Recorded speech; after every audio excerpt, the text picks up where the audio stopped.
नमस्कार, आपण पाहतात पंढरी संचार न्यूज चॅनल। पंढरपुरातील प्रस्तावित कॉरिडॉर प्रकल्पाविरोधात नागरिकांचा संताप आता उफाळून आला आहे। महाशिवरात्रीच्या पावन दिवशी शिवमंदिरासमोर कॉरिडॉर बाधित नागरिकांनी शंखनाद करत जोरदार आंदोलन केले। या आंदोलनातून सरकारला सद्बुद्धी मिळावी म्हणून शंभू महादेवास साकडे घालण्यात आले।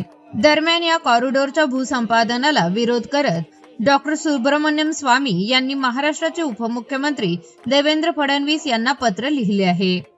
तसेच त्यांनी याबाबत एक्सवर पोस्ट करत आपली भूमिका स्पष्ट केली आहे।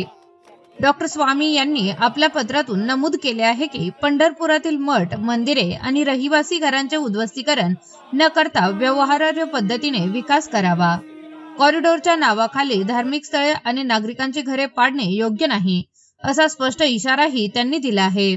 पंढरपूरच्या प्रस्तावित कॉरिडॉरमध्ये तब्बल 45,000 चौरस मीटर क्षेत्राचे भूसंपादन होणार असून त्यामुळे अनेक घरे, मठ, मंदिरे आणि स्थानिक नागरिक बाधित होण्याची शक्यता आहे। या भूसंपादनाचा पुनर्विचार करून सरकारने तत्काळ निर्णय बदलावा अशी मागणी डॉक्टर स्वामी यांनी केली आहे। याच मागणीचे समर्थन करत कॉरिडॉर बाधितांकडून आंदोलन करण्यात आले। कॉरिडॉरच्या नावाखाली पंढरपूरच्या अस्तित्वावरच घाला घातला जात असून शासनाने तत्काळ हा निर्णय मागे घ्यावा अशी मागणी यावेळी करण्यात आली। या घटनेमुळे पंढरपूर कॉरिडॉरचा मुद्दा पुन्हा एकदा राज्यभर चर्चेत आला असून सरकार आता काय भूमिका घेते याकडे सर्वांचे लक्ष लागले आहे।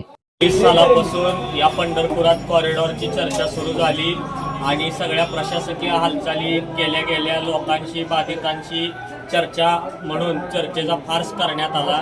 या वेळेला पंढरपूर नगरपालिकेची कुठलीही बॉडी अस्तित्वात नसताना आपण लोकशाही राहतो म्हणतो, मग लोकांनी लोकांच्या हितासाठी चालवलेलं राज्य म्हणजे लोकशाही आहे आणि त्या लोकशाहीने निवडून दिलेली बॉडी अस्तित्वात आल्यानंतर पुन्हा एकदा बॉडीच्या समोर या कॉरिडॉरची चर्चा झाली पाहिजे, लोकांचं म्हणणं जाणून घेतलं पाहिजे। आतापर्यंत ज्या प्रशासकीय राजवटीत जी काही प्रोसिजर झाली ती सगळी बेकायदेशीर आणि मनमानी आहे असं आमचं म्हणणं आहे। त्यामुळं आमचा कॉरिडॉरला विरोध आहे।